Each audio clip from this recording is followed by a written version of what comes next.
Welcome to the Jeff Knows Inc. Show with your host, Jeff Lopes, where we bring you the world's top athletes, celebrities, entrepreneurs, influencers, and their journeys to success. Hey everyone, I got to tell you about a product I've been using lately called Feedback Loop. If you're a project manager, an innovator, or even just a startup guy, whatever it is, like myself, you know it's always a struggle to make your next big idea a big hit. And let's be honest, 85% of new products always fail. And a huge reason why for failure is it's just too hard to validate that product, get a true fit with your customers. And if you're working with old style marketing research, you know it's too slow, too complicated, and way too expensive for a fast moving teams trying to build something great. But what if I were to tell you you could test all of your products and your product ideas to real targeted consumers whenever you want before you put all that money and time into new development? This is the main reason why startups and 500 Fortune companies use Feedback Loop. They're looking for the feedback from their targeted customers early and as often as possible. Feedback Loop is hands down the best test before you invest product research platform on the market. You get to create your own tests in minutes and get feedback insights within hours of your exact target audience. And if you go now to go.feedbackloop.com/Jeff, you'll get 3 full tests for free. Yes, that's what I'm saying, 3 full tests for free. So if you want your next product to be a hit, make sure you test before you invest and launch with confidence with Feedback Loop. This episode is brought to you by Munk Pack. Munk Pack is a low-sugar, gluten-free, and non-GMO nutrition bar that tastes absolutely delicious. The team at Munk Pack was kind enough to send a massive care package to my house. My wife, my kids, we all live a healthy lifestyle, and we all absolutely love the bars. These bars only contain 1 gram of sugar, making them the absolutely perfect snack. Anyone trying to cut down on their carbs without sacrificing taste, this has to be your number one choice. Munk Pack comes in a variety of flavors. Hands down, my favorite is coconut cocoa chip. Lately, I've been finding myself grabbing one of these healthy bars on the way out for a breakfast alternative, instead of grabbing a bowl of cereal full of tons of sugar. One thing I love about these bars is not only they taste absolutely amazing, but they have that soft, chewy texture. It reminds me almost like a candy bar or even a sugary snack I'd have as a child. So with Munk Pack, you get the best of both worlds. A great tasting snack without the unhealthy high sugar content. Right now, Jeff Knows Inc. listeners get a total discount of 20% off their first purchase of Munk Pack product. All you have to do is visit monkpack.com and use the coupon code JeffKnows at checkout. That's MUNKPACK.com. Pick your product and use that coupon code of Jeff Knows. That's JEFFKNOWS at checkout to save 25% off your first purchase. Welcome to episode 180 of the Jeff Knows Inc. podcast. I'm your host, Jeff Lopes. Super excited to have on today Craig Levinson. Craig is a branding and social media expert. He's been the man behind the scenes for influencers like Zion Clark. Great conversation. Sit back and enjoy.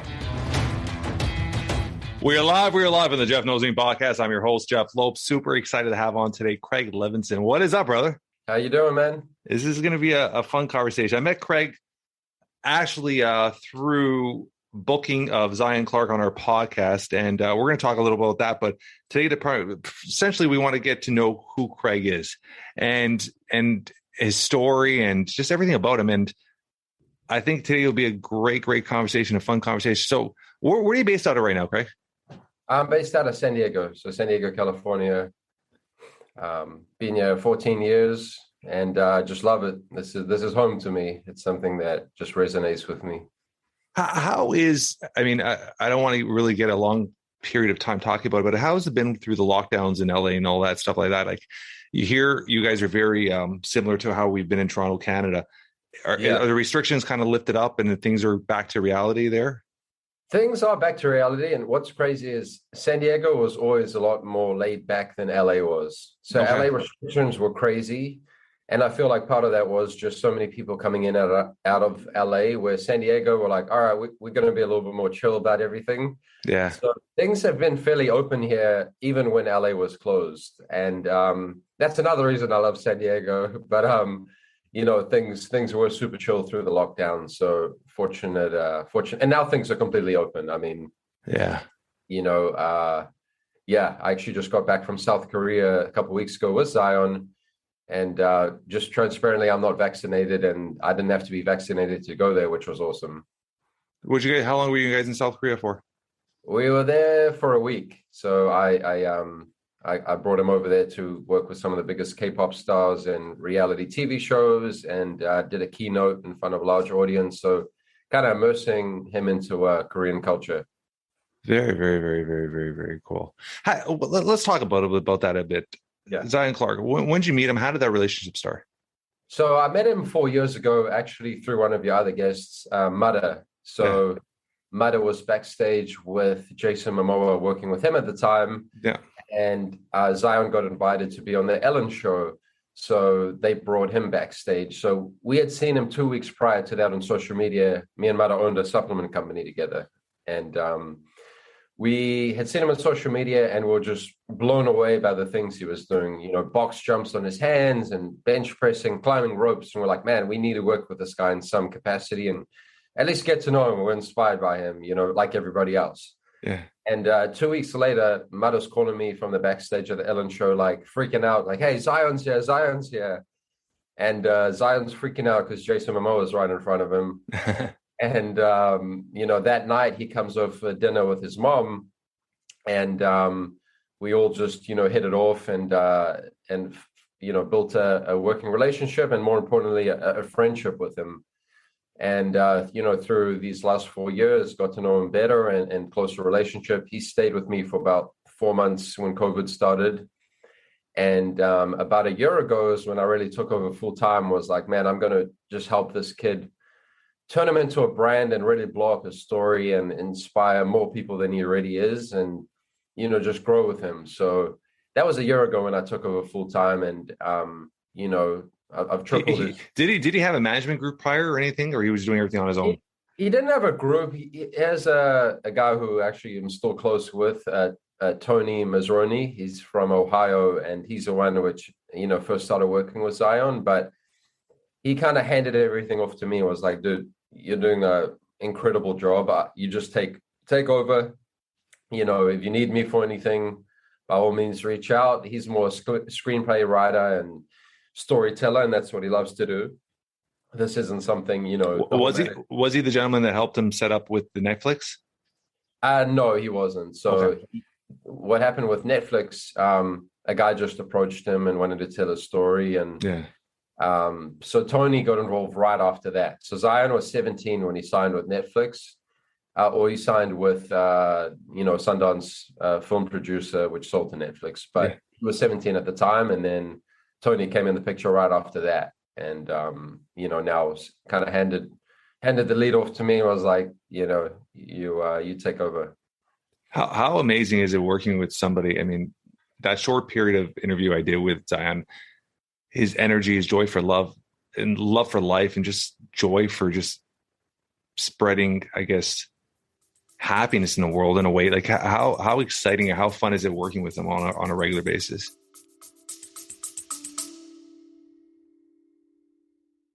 Are you ready to unlock your full potential? I want to introduce you to the Fit, Healthy, and Happy podcast, a powerful resource to transform your life today. With expert interviews, practical tips, and inspiring stories, this podcast is your roadmap to lasting wellness. Here's what a listener has to say. I used to struggle with my health, but this podcast changed everything. It's like having a personal trainer, nutritionist, and life coach totally for free. With over 2,000 five-star reviews, we're a podcast you can trust. The Fit, Healthy, and Happy podcast, available now wherever you get your podcasts.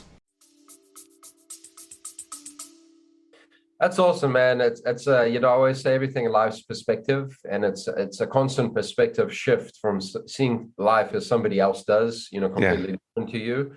And it's a constant reminder to be grateful for what you have. And, just seeing a simple task like him, grabbing his wheelchair himself and putting it in his car, or climbing a counter to, make food and brush his teeth.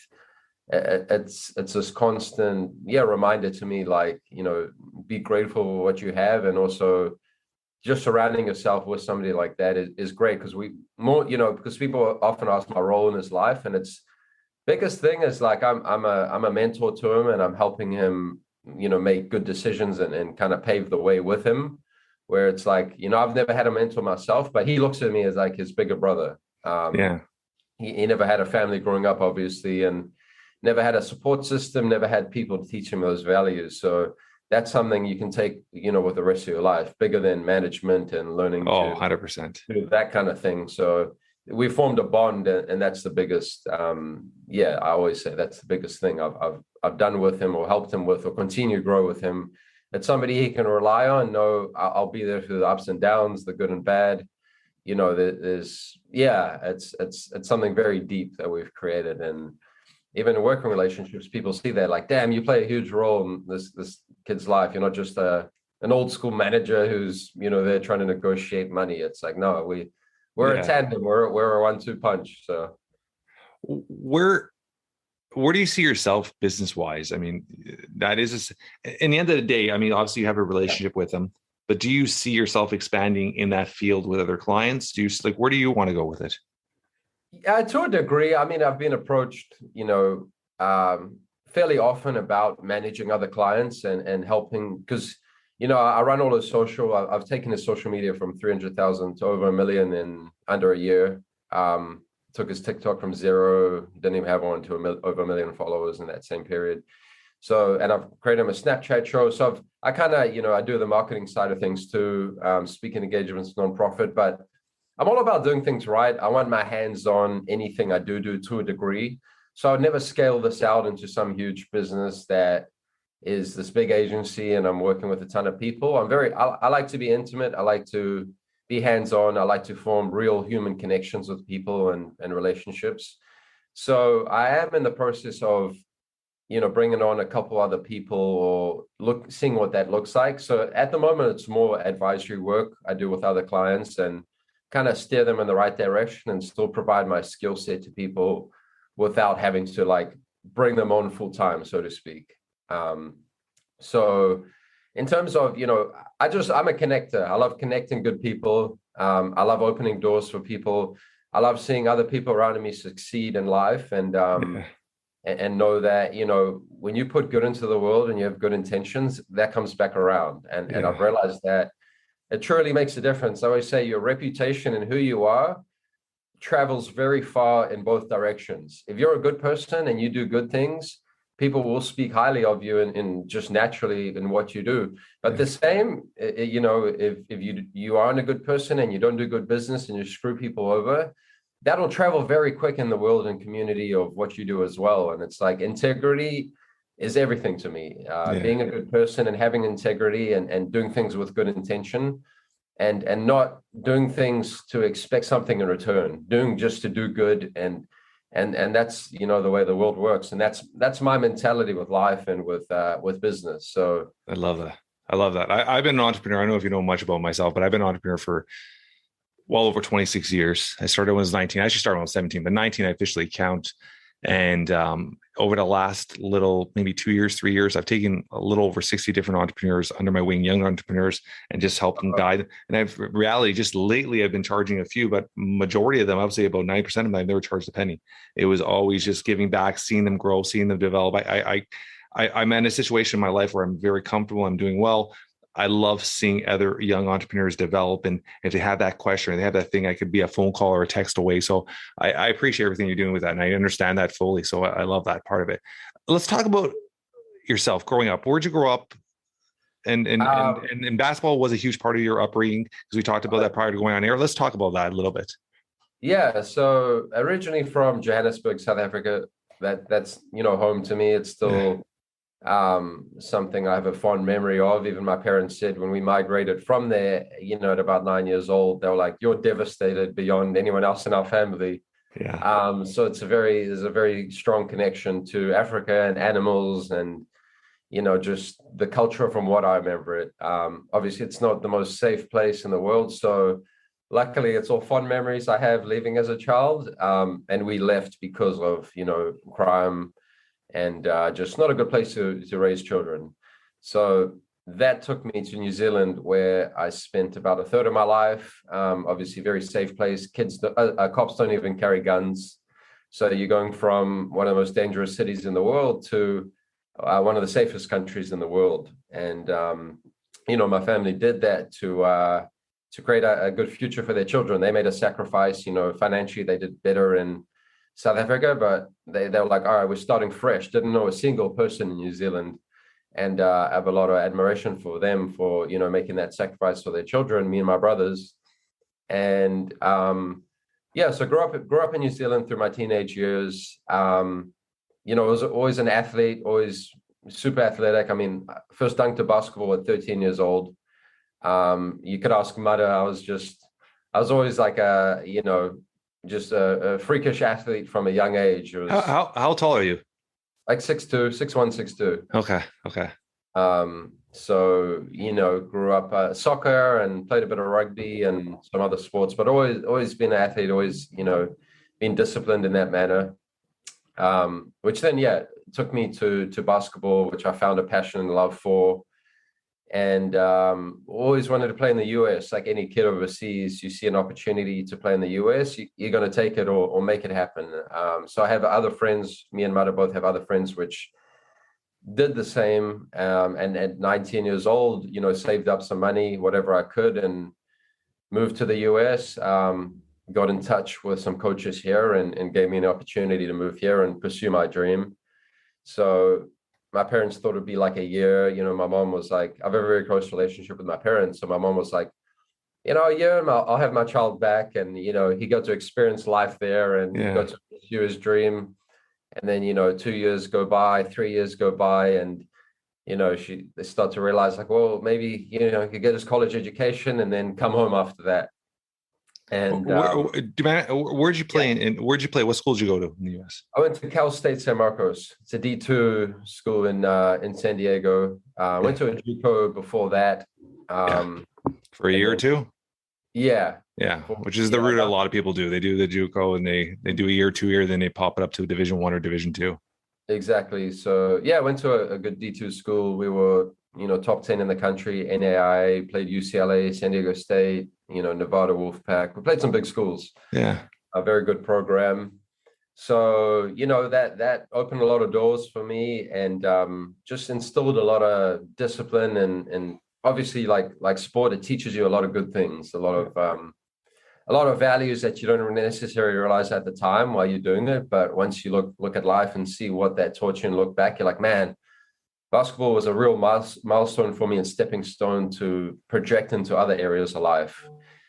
And, basketball took me very far. And then my senior year, I had a, pretty freak accident and dislocated my right ankle.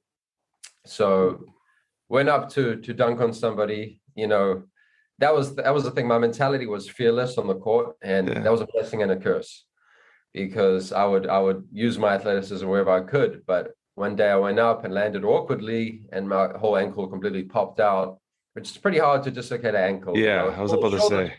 Pop in and out. Yeah. Ankles don't. They really don't. So that was very devastating to, somebody that wanted to play professional basketball.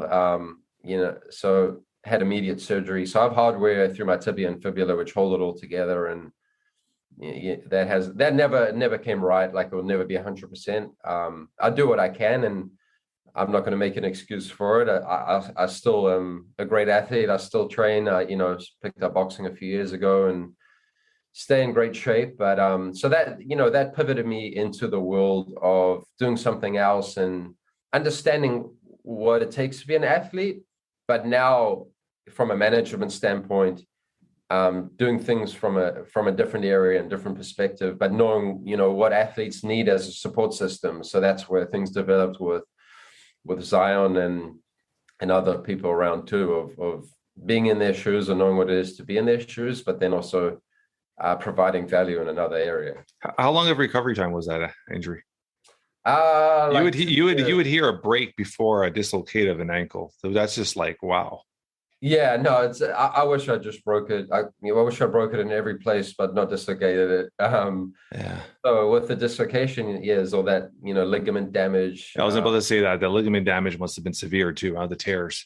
It is. It's still like, calcification through my ligaments. And, I've had a lot of stem cell therapy to try to get it right. I'm big into regenerative medicine. So I've done anything and everything you could think of, and I do a ton of research in this world. So that's about 18 months to 2 years, but I have limited dorsiflexion. I can't, do certain. So is that recent?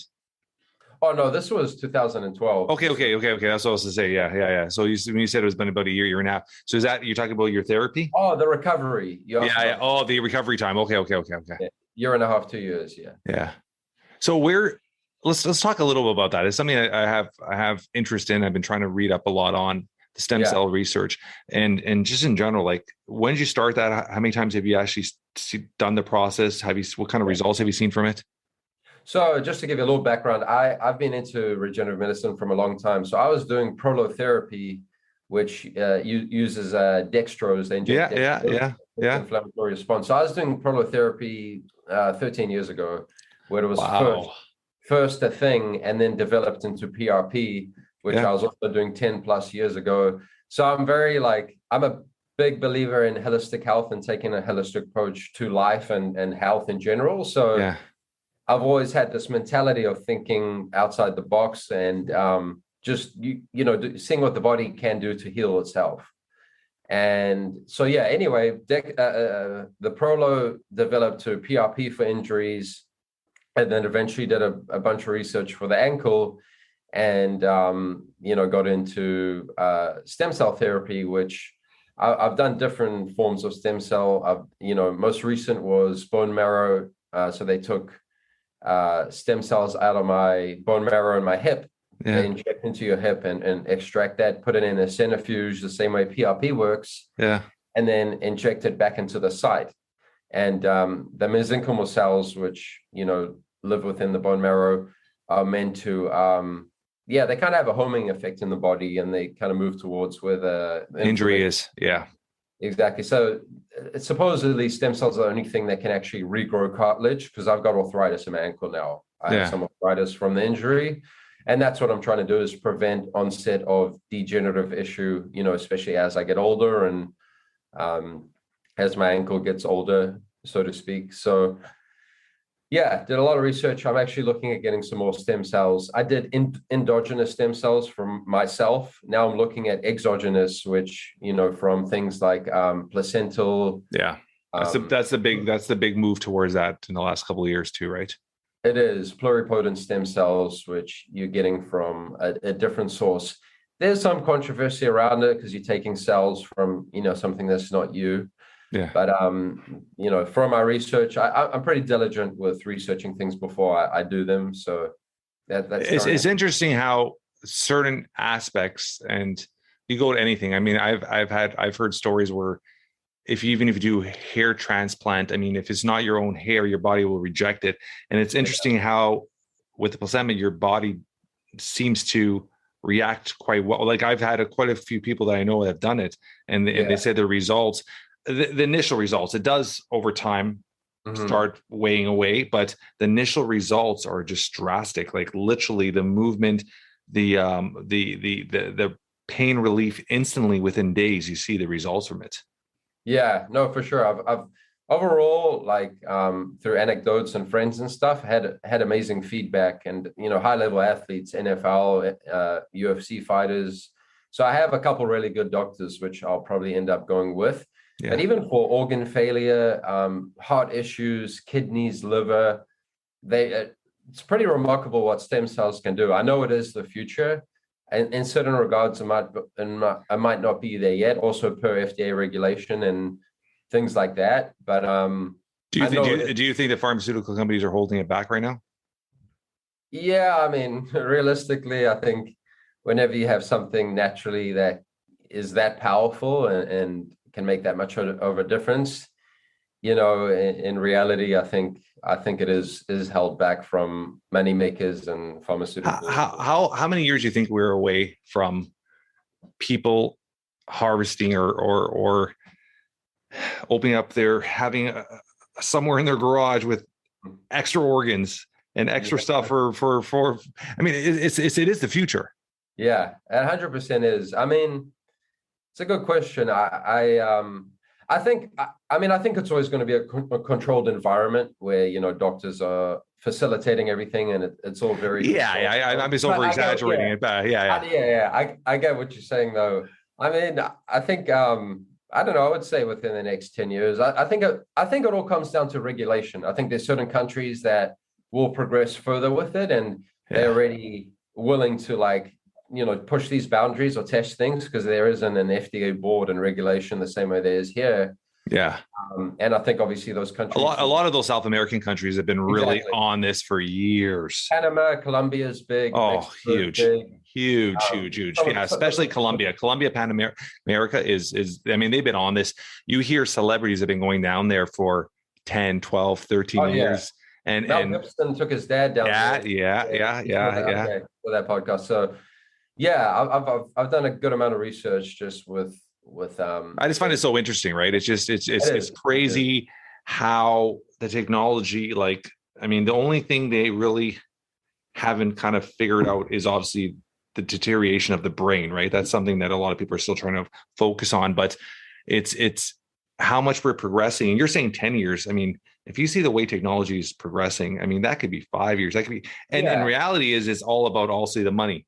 Who's got the money? Who's willing to do it, right? To be honest, I say 10 years just because of getting through the FDA and things like that. I don't say from a technological standpoint, more just being accepted in, I guess, first world society, Western society, as all right, we'll now be willing to accept it. So it is crazy. It is super exciting though to know the future and the direction we can move in and help people, Well, just in general, the lifespan. I mean, if you look at a lifespan of an average adult, I mean, what are you looking at? 75, 80 years. I mean, that's really the lucky ones. I mean, that could, I mean, you're going to get people passing 100 on a regular basis once they actually start implying these into normal regulations, right? It's just going to, the lifespan of people are just going to, obviously there's going to be at the beginning people with obviously the more funds behind them, but it's going to really progress pretty rapidly. And not only lifespan, quality of life. Yeah, 100%. It's I want to age. I take such good care of myself because I want to age well where my age doesn't matter. If I could be playing basketball still and hiking and being outdoors at 70, 80 years old, that's important to me. I don't care about the number. I care about quality of life. How old are you right now? 34. Yeah, you're still a young pup, man. I'm 45, buddy. I feel like I'm 35. I try to take care of myself. I eat extremely well. I eat clean. I take my vitamins. I train regularly. I've been working out pretty much since I was 16, always taking care of myself. And so I feel like I'm in my 30s. And it's amazing, right? That's all that matters. I mean, even as I get older, I see more and more of my friends fall off. I don't know. I've got a deep instilled discipline. I mean, I've been eating health conscious since I was 13. I was 13 years old eating pumpkin seeds, sunflower seeds, canned sardines. I didn't know why exactly, but I knew I was doing something good for myself. All my teammates in school were like, dude, get those sardines. I was about to say, of all things you're going to say is canned sardines.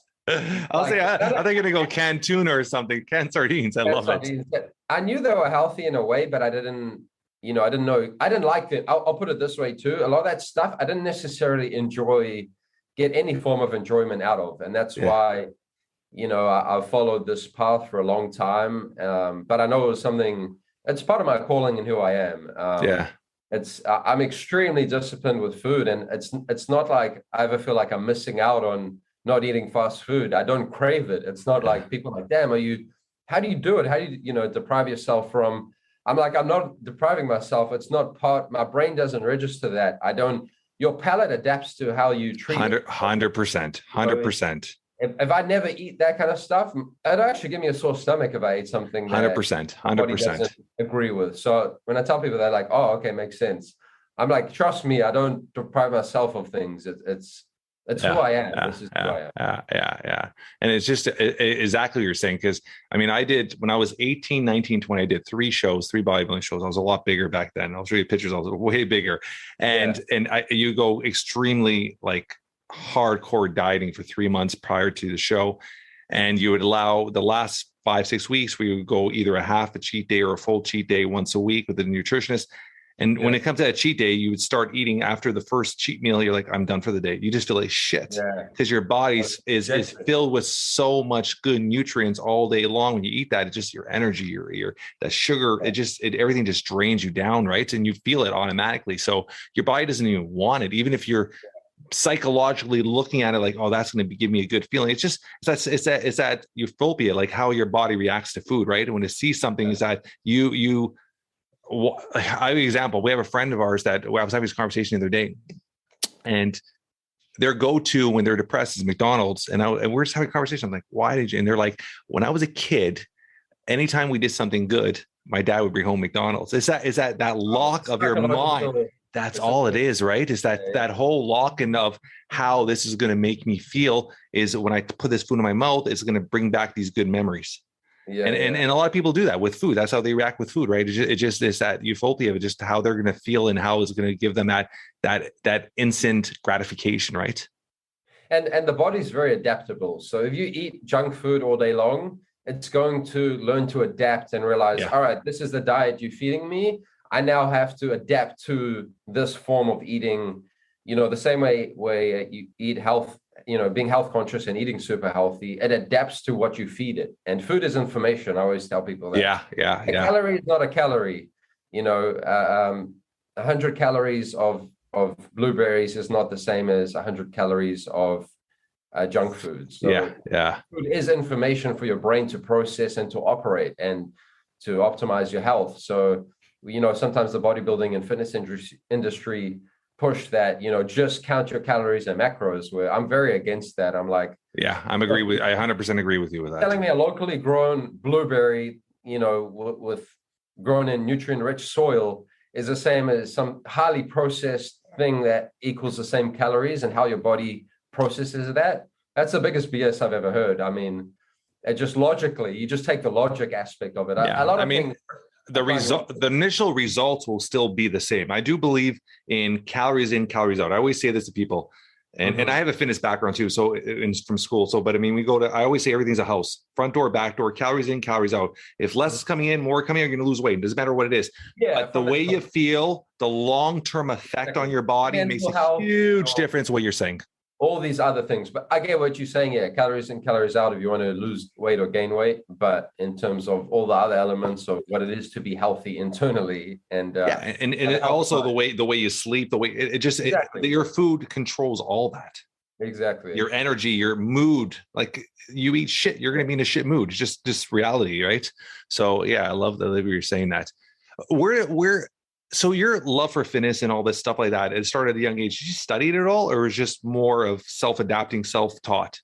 Just all self-taught. I studied a little bit in school, and then realized, in college, I was doing kinesiology, and then realized it was super impacted, and I'd have to spend an extra year and a half of studying. I was like, I'm out. I was like, I switched majors to sociology. I was just like, what is the easiest thing to get me out of here? Wanted my degree. I knew I wasn't going to pursue anything further than a bachelor's, most likely. Yeah. So I was like, give me my piece of paper and let me finish my basketball scholarship and get out. So, but it was all self-taught. It's still self-taught. Again, I do a ton of research. I form my own theory and understanding of things from other experts, and we're all bio-individual beings. We're all extremely different. How was your mindset with fasting? I'm big on fasting. Yeah, so am I. I'm big for multiple reasons. One, for what it does to you physically, but also what it does to you mentally. It's taking control of your body and your state. So it's like this, I'm controlling my body's not controlling me. And it's this discipline mentality that I get from it too, of like turning my brain off, to let it know, like, you know what, I'll tell you when you can eat. And it's beyond also the health benefits of it, which I see and I'm all for. Is also the mental. I look at, like, for example, an ice bath the same way. It's the physical benefit, but also that mental push of, because when people are like, do you do cryo? I'm like, no, I don't. I just do ice baths at like 35 degrees, because that mental toughness it instills in you of getting comfortable with the discomfort. I can't stand ice baths. I can't fucking stand ice baths, man. I don't even. People are like, "Do you take a cold shower in the morning?" I mean, hell, fucking no. I put it. I love my hot baths. Put some Epsom salt and put like when I literally 2-3 times a week I'll take an extremely hot bath, loaded with Epsom salt to the point where I'm putting my little toe in there. I pull it out. I put 2 toes. It's so hot till when I sit in there, I'm like burning. Yeah, that I enjoy. Saunas I enjoy. I can't stand cold. And maybe because I'm from Canada and we're cold. It snowed yesterday here. We're in mid-April and it's snowing. Okay. It's snowing, right? So it's freezing outside today. So maybe my body does not adapt. You're traumatized from the cold weather there. I can't stand ice baths, but I am a huge proponent fan of fasting. And there's just different benefits. I mean, the minute I learned how your body has 2 things it could do and it cannot do them at the same time, whether it's digesting food or healing. And when you think about that, and when I was trying to understand that, somebody brought it to a very lame understanding and said, when you're sick, do you want to eat? And I said, no, that's your body trying to heal. Yeah. And it makes sense. So it's just telling you, hey, don't put food in me. I'm trying to heal. So giving yourself those 6, and I intermediate fast, and I actually don't fast on Saturdays and Sundays. I fast Monday to Friday. Weekends, I have breakfast with my kids. I like breaking the fast. I don't want my body getting regulated to it. So I go Monday to Friday. I do about 16 hours. I do roughly around 8:30 p.m. to about noon the next day, noon, 12:30. It depends on my schedule. And it works for me. And I feel great on it. It just works. And injury wise, I don't know if I'm sure all these things have a huge holistic approach, because I'm very strong on vitamins. I take a crap load of vitamin D's and I take my omegas and all that stuff. But the fasting is a huge part of it. The thing I've struggled with for years is my sleep patterns, and that's something. How are your sleep patterns? I'm pretty good, but I also do things to optimize sleep. Explain. So for example, blue light blocking, after 9 p.m., I ensure I'm wearing blue light blockers for anything artificial. I try to limit, in reality, I'm often working on my computer at 10, 11 o'clock, and I make sure I don't take those blue light blockers off.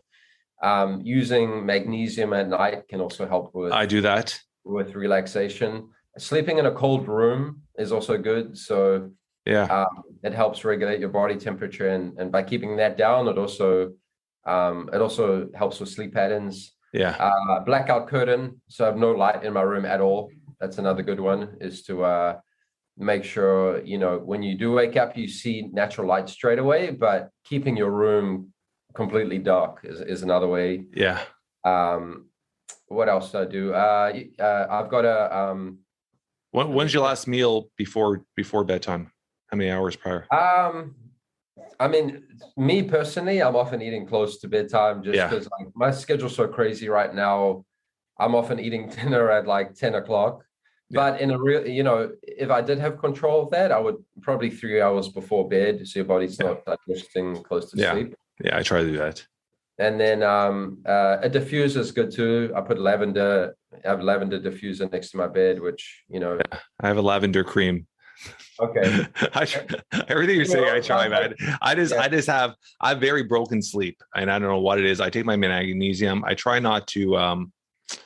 Also, meditating before bed is a good thing you could look at. But focus on breathing. Yeah, I mean. Okay, yeah. Well, breath work. Yeah, I try that sometimes. Sounds like you do a lot. Yeah, I mean, because it's just I'm so wound up, and I'm a heavy dreamer. Like I get into maybe I'm getting to a good REM sleep, but I get into very aggressive dreams on a regular basis. Like I can remember all my dreams when I wake up. Yeah, and I dream all night long. I go to bed, and it's guaranteed I'll have 3-4 pretty aggressive dreams. And I've been like that for years. You have lucid dreams? Do you do like lucid dreams? Yeah. I mean, I wake up in like sweats. Oh wow. Yeah, and it's been like that for years. And I'll literally, like, I even try drinking like chamomile teas before I go to bed. Trying everything. I've tried everything, buddy. And it's like I do sleep. If you actually look at my sleep, I probably get my 7 hours, 6.5, 7 hours, but it's so broken. I'll wake up 6-7 times. So it's just like wake up, churn, boom, refocus, try to get back to sleep, boom, wake up. And it's been like that for years and years and years. And the last year, my father passed away, and then that just elevated everything to another level of dreams, right? So it's something I've struggled with. I mean, no one's perfect, right? Everybody has their own thing they're working on, but it's that's health wise, that's the thing that I need to really kind of figure out, man, because it's not, you wake up and you're tired, and I'm up at 5:30, 4:30, 5:30 usually in the morning between that period, and it depends on the night before what time I go to bed, but it's I'm drained, but I force myself to get up, and then once I'm up and wash my face, jump in the shower and do stuff, I'm good to go. But it's a struggle to get out of bed. It's a struggle, right? Do you go to sleep the same time every night for the most part? It's hard, right? I got 2 active kids, right? So my kids are very active in sports. I mean, it's crazy you're saying that. My son, obviously this is a little delayed here when we release this, but my son's birthday's today as we talked. He turns 14. Oh yeah, that's right. And the first thing I did is the local gym, they allow 14 and older to join the gym. And this morning I went, and that was the first thing I did is buy me your membership at the gym. My kids have been actively working out from 5 to 6 years old. It's something we've done fitness wise. Fitness is a huge part of our life. Like my kids get home, they don't play video games. They argue who's going on the treadmill. My daughter's turning 16. My son just turned 14, and they're fitness fanatics. My daughter goes to the gym with me all the time. Like, they're fitness fanatics. And why do you think, sorry, not to cut you off. Why do you think that was like instilled in like just no one instilled in me. I instilled into them. My son, I mean, we'll talk about this on another day. I'm very open with my story of my son. My son was a sick kid baby. Sick Kids we're very fortunate. One of the greatest hospitals in the world in Toronto, Canada, called Sick Kids Hospital. And he spent the first 4 months of his life there. And when he was finally released, we forced doctors to release him. He had 7 organs severely damaged at birth. And he was diagnosed with CP, cerebral palsy, and he was supposed to be confined to a wheelchair his whole life. And just to speed up most people know my story. Yeah, I obsessed where I didn't want to put that label to control his whole life. And I obsessed that I was going to get this kid to walk. And from day one, I went from possible wheelchair to, by 5 years old, he was wearing AFO braces. And we set a goal before his 13th birthday, we're going to be out of his braces. And the night, by his 12th birthday, we're out of his braces. The day before he turned 13, we ran his first marathon. And this kid is a fitness fanatic. Wow. And it's been this journey through fitness. It's been this incredible journey through fitness, and a lot of therapies as well. But fitness has been a majority of it, and we almost kind of, it's amazing how the human body is, especially at that age. His brain almost recreated new maps, almost new highways. And he was supposed to be all right-handed, but his body was severely damaged on his right side. Now he's fully leveled out. But so he's learned how to do everything with his left. So he's became this incredible little lefty pitcher, and he's just turned 14 today. But he's an incredible lefty pitcher. He's into sports, plays baseball competitively. So it's been this incredible journey. He's my little joy of my life, right? This kid is like my little best friend, right? So, but that essentially started the whole thing, right? From a very young age was manipulation of his toes and putting his fingers into plasticine. It just started the process.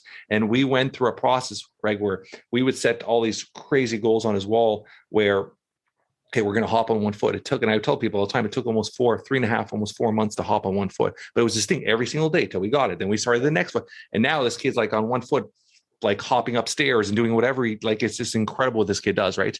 But it's so amazing how, from that age, and obviously and the goal was before 14, 15 to really maximize his fitness, to really, really build those building blocks, right?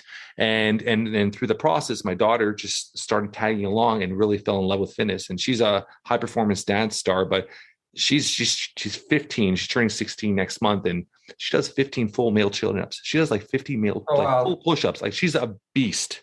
We were at the gym the other day. She's leg pressing. She's 97 pounds. She's leg pressing 305. It's incredible. So fitness, fitness is a huge part of our family. Like, on weekends, we go for hikes, we go for bike rides. Fitness is a huge, huge part of us. And I think it's something I wish more parents did with their kids. Yeah, no, absolutely. That's awesome. That's so cool to hear, what you've instilled in them too, and their own journeys as well through life. Because when I eventually do have kids, it's definitely something I want to instill in my family and teach them, everything I've learned and all these values that I have, and pass them on, and give them the opportunity at least to learn from my perspective. Yeah. I love it. So with yourself, I mean, obviously you're doing the management side for Zion. Is there anything else you're doing? You said supplement company, you still have that? No. So supplement company, me and Mada, who, are the guests on your podcast, ran together, learned a lot of just running a startup. There's so many obstacles, getting in the supplement space, so saturated. Saturated. Such a hard industry to get into. It's tough. And we, as your first startup without like real management and mentorship running the business was tough. I mean, but again, learned so much. So created great products, an awesome brand and vision and mission. And that's where we initially got Zion involved in.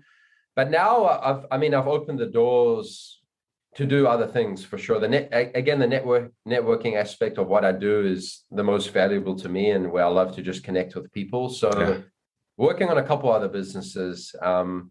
One is, monetizing different platforms. And I've got a Facebook monetization platform that I'm working with a couple individuals on, doing some stuff in the NFT space.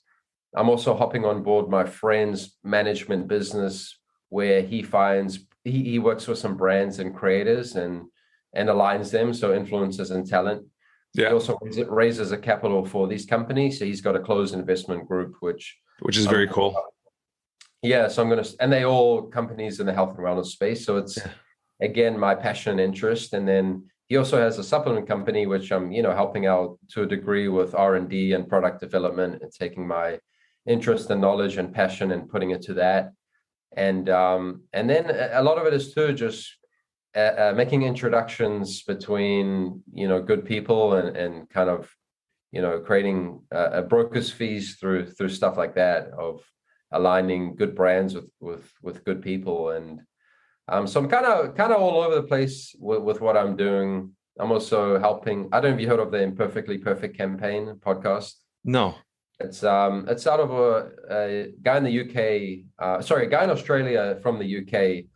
And he started this podcast during COVID to help improve mental health, the Imperfectly Perfect campaign. So he's had on Joe Dispenza, Gary Vee, Wim Hof, a lot of high-level people. And he actually wants me to help build up the brand and, turn it into something bigger than it is, which it's already something pretty awesome, but he did it for the right reasons. Now he wants to learn to kind of bring in some sponsorship and monetize it a little bit more. And so he's an awesome dude, and he's reached out, and Zion's been on his podcast too. That's how we initially met. And then I was on there as well. Oh, very, very cool. Yeah. I mean, it's keeping yourself diverse and creating as many passive incomes is massive. I don't know if like, obviously, do you know what I do full-time, like the main business? That is that the boxing. Yeah. So I started that brand. I like I said, I've been an entrepreneur for years. I've had a couple gyms. I've done, we've done event companies. We've done all kinds of stuff. I started that company, Comorware, in January. It started prior, but we launched officially. I launched officially January 20th, 2006. So it's been past 16 years we've had that brand. Oh, wow. And in Canada, we're top dog in Canada. We deal with about 1,800 gyms right across North America. We deal with a complete wholesale. So we design and manufacture the actual equipment. So we're from ground zero up. We design. We have a design team here. We have everything. Everything works right through the office here. And I'm in the studio, but I'm looking. It's a studio setting, so we got everybody else outside the studio here in the office. And then I'm a strong believer in real estate. Love real estate. I started that about 11 years ago, and I built a great portfolio of commercial and vacation rentals. And I think that you can't go wrong with real estate. That's where the money is. And especially when you create a passive income from it and you're not doing nothing and just bringing you money every month. I mean, that's ideally where you want to be. And then from there, the podcast, exactly what you said, it just started from COVID. Like I ended up taking pen to paper, wrote a book, which is called Entrepreneurial Dad. It became a #1 seller in 11 categories. And then from there, I just started the podcast, and it was just for fun. And I never thought it would get to where it is. Right. And to me, it's just the fun, just meeting people, talking to people that are just good people like you, connecting with good people, and building relationships and networking and just seeing where those relationships go. Like some of these people I've had on my podcast now, they become such close friends of mine, like literally buddies of mine, where I'm part of I'm part of different board directors, and I'm part of just different men groups and different stuff where I've built these incredible relationships with just individuals that were on my show as guests, right? And then through that, you start getting, like you said, like I've been a guest on a little over 100 shows in the last 12 months as a guest. So you start building relationships in that way too. So networking, I love what you're saying that, because everything comes down to networking. Doesn't matter what type of business, no matter what it is. If you're good at networking and you have a good intentions of what you're doing, that comes across to people in general will help you. People in general will just, like you're connecting me with people. I'm going to connect you with people. It's just how it all works together. Right. Yeah, exactly. I've realized too, like, business is all about who you are as a person. And 100%. That's all it really comes down to, is like, do you put good out into the world, and do people want to help you for the right reasons? Because good people want to help other good people, or just help people in general. Yeah. And that's why it all falls back to me, to integrity and honesty and transparency and the way you operate as a human, and, being authentic to yourself and being really who you are and owning that. And I think there's a superpower in that, because society's pushing people so far in another direction of look like this and comparison and what social media does to people. And there's truly a sense of peace just being who you are and putting that out into the world and portraying that in a very real way. Because I always say you can't fake real. No. Real is real, and you can't fake it as much as you try to. Yeah. Somebody tries to be something else, or it's like, so I don't know. I've always kind of had my own way of doing things from a young age. My mom actually keeps a diary on me, which I've been reading recently. I love it.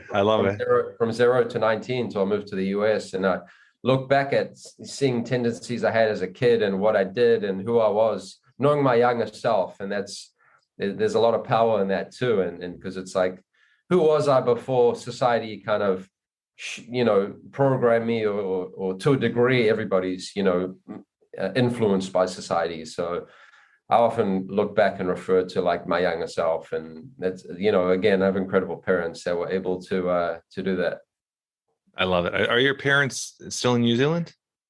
Actually, they're in Australia. So Australia now. They moved to Australia after I came here. And so they've been there for about 11, 12 years. And my parents are actually coming to visit next month. So I haven't seen them for over 2 years since. Oh, awesome. Prior to COVID, I was in Australia, February 2019. So super excited to have them come visit. And my dad's first time in the US. My mom's always the one coming. So yeah, now they have opportunity to come together, and it'll be special for sure. So just, I'm going to take some time off and hang with them. Appreciate them.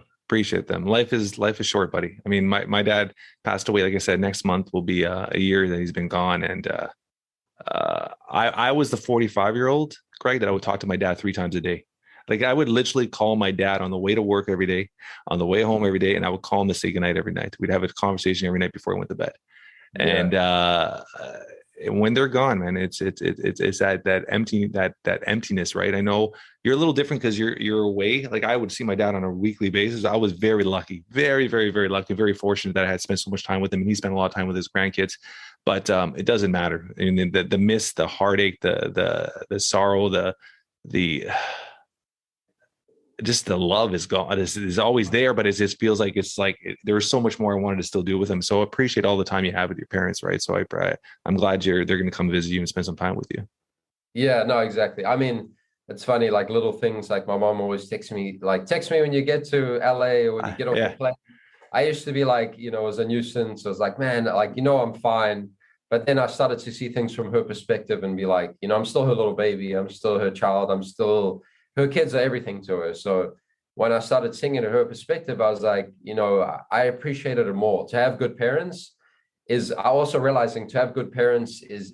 far and few, like not many people grow up in good homes. So I was like, as a child, you think everybody does. But then as I got older and realized a lot of people come from broken homes and different backgrounds, I was like, wow, I'm so fortunate and blessed to have people that taught me good values and being a good human. And I can still have empathy for people that came from broken homes. And I think that's why I'm able to relate to, Zion and other individuals. I work with a lot of other challenged athletes or athletes with disabilities, but I'm able to just connect with them in a certain way. I don't know what it is, but a lot of them gravitate towards me and just being a good person. And I think that's what it is, being a good person. I mean, you can't, like you said before, your realness you can't fake. Yeah. And I love that you said that your mom texted. I mean, that's my mom. She's always, I'll drive for like 3 hours, 4 hours, and she'll text me like, make sure you call me when you're there. I want to make sure you're safe. I'm like, oh. But it's it's just that part of me is like, I'm so used to doing it. I just do it, right? It's special. It's so special. Like, no, it is. It's that like reminder. Someone really, truly, deeply cares about you, and it's like, So often now my brain's like, I get off the plane, I just text them home. Or it's like giving her peace of mind is always a mama's boy. Yeah, 100%. I mean, I love that you said that, and it's something where I've done something for years now. On my kid's birthday, I write a letter to them from the last year, and I write like the last year, like memories and things we've been through, things I didn't like, things I liked. I just write a letter and I put it away. And one day when I'm gone one day, they're going to have letters all the way through their whole life. They'll sit back and read. Wow, and I've been doing that for years. And I love that your mom did a diary, because it's something that I think majority of people don't even think of. No, and if anybody takes anything out of this podcast as a parent, I think that is the coolest thing they do, because now you said that you have the opportunity to read it back. It's so fucking awesome, right? And she updates it every month. So like, she's still doing it? Oh no, sorry. When she gave it to me to read, but it has an update every month from birth to 19. So it's a pretty big diary, because I've written out like, Craig did this, and this. And but my mom always jokes. She's like, tell me another mom that's got a diary for the child. I've never heard it before. Like, I do the letters, and somebody taught me that. God, how many years ago? Quite a few years ago now. I've been doing it maybe for about 9-10 years now. But it's just a cool thing where, like I said, one day when you're not here, be able to sit back and reflect. I'm a strong believer too. And even when you have kids one day, Craig, taking photos and developing them. I put this in my book, like I wrote this in my book, is something I try to teach a lot of people. Is a lot of people take photos, everybody has photos, they're in the cloud, they're on their phone, but how many people still develop a photo? So we as a family develop, every time we go on road trips, we go on vacation, we develop all the photos, we put them in my wife's scrapbooks and put them in an album. How many times my kids are sitting on a Sunday on the floor at the house and just going through old photos and their kids and laughing and telling stories. And as crazy as that my dad is gone, we are going through old albums and looking at photos of him when he was younger, going through stories of when I was a kid with doing things with my dad. It's easy to tell a story, but now that I can sit down with my kids and tell them a story of me and my dad, or them and their grandpa, and have a photo to reflect on, or a photo to bring it to life, it's so special. So special. That. Yeah, it's true. Especially a world that's going all like digital and everything. Yeah. Like to have, I photography was one of my first hobbies. I used to develop black and white, like in school. I love that. Yeah. Yeah. So I was in the dark room doing all that stuff and developing my own film. So it's actually, I'm going to put that as a reminder to, maybe get an old school camera and at least. Oh, you can still develop even on your phone, right? You just send them to a print shop. True, and I do them. We just do on our phone now, and we go on vacation, take on our phone, and we get back and just send them up to the cloud and send them to your local shop, whatever your Walmart or whatever developing station, and print them out. Print them out that way too, right? This has been awesome, brother. Is there anything you want to leave the audience with? And ask you one last question after as well, but I mean, I don't know. I everybody's got a unique story, and I think it's important to realize that, everyone has a story. Some stories might be more interesting than others, but we all have a very unique path in life, and we all have, so not comparing yourself to what other people have accomplished and other people have done, and realizing we all unique in our purpose and our drive and the direction we're heading in, because we often get caught up in comparison, or this person's doing that and I'm, but just being patient and finding your own path to whatever success and happiness means to you. I love it. And last question, and I always ask everybody at the end, this is the only question I have set for everybody. If something were to happen to you today, in a few words, how would you want to be remembered or described by your loved ones? Something was to happen to me today. And I think I know your answer, because I think we've been through it, but let's hear what you're going to have to say. is just somebody who remembered who lived a life of authenticity and lived a life staying true to myself. Again, this reflects back to my diary because my mom said this as a child, and just remembered for who I really am and for my values and what I truly believe in, and wanting to make a difference in the world. So I think that's how I'd want people to see me, is a reflection. How I put myself into the world is who I really am, and that's extremely important to me. And what I teach people around me at the same time is don't get caught up in everything else, just and do what makes you happy. Yeah.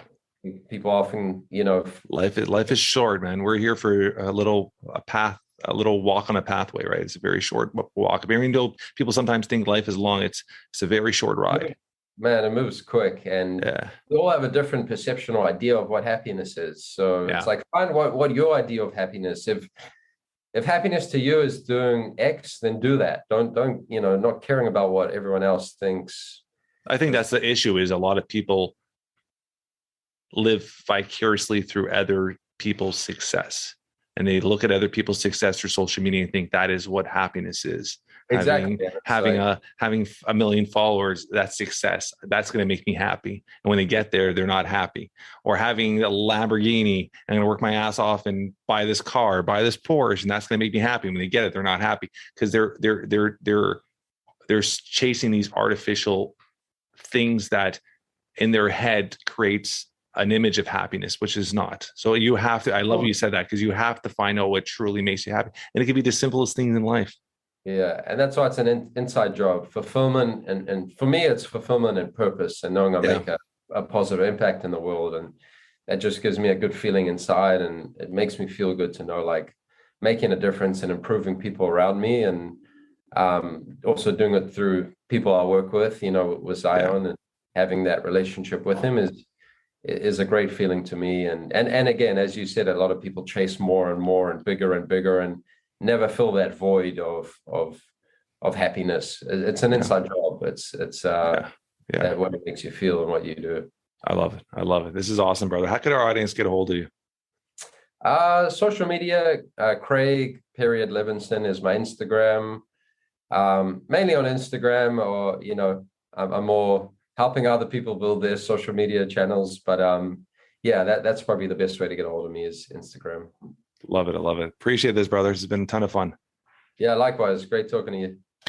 That's a wrap for today. I want to thank our guest, Craig, for taking time his busy schedule to be a guest on the Jeff Knows Inc. podcast. If you guys enjoy this podcast, much as I have, like all weeks, tell your friends, tell your family, spread the word. We're trying to build something special here. Leave a review. 5 stars would be absolutely amazing. Myself, my team love spending time reading reviews. Until next week, guys, keep moving forward.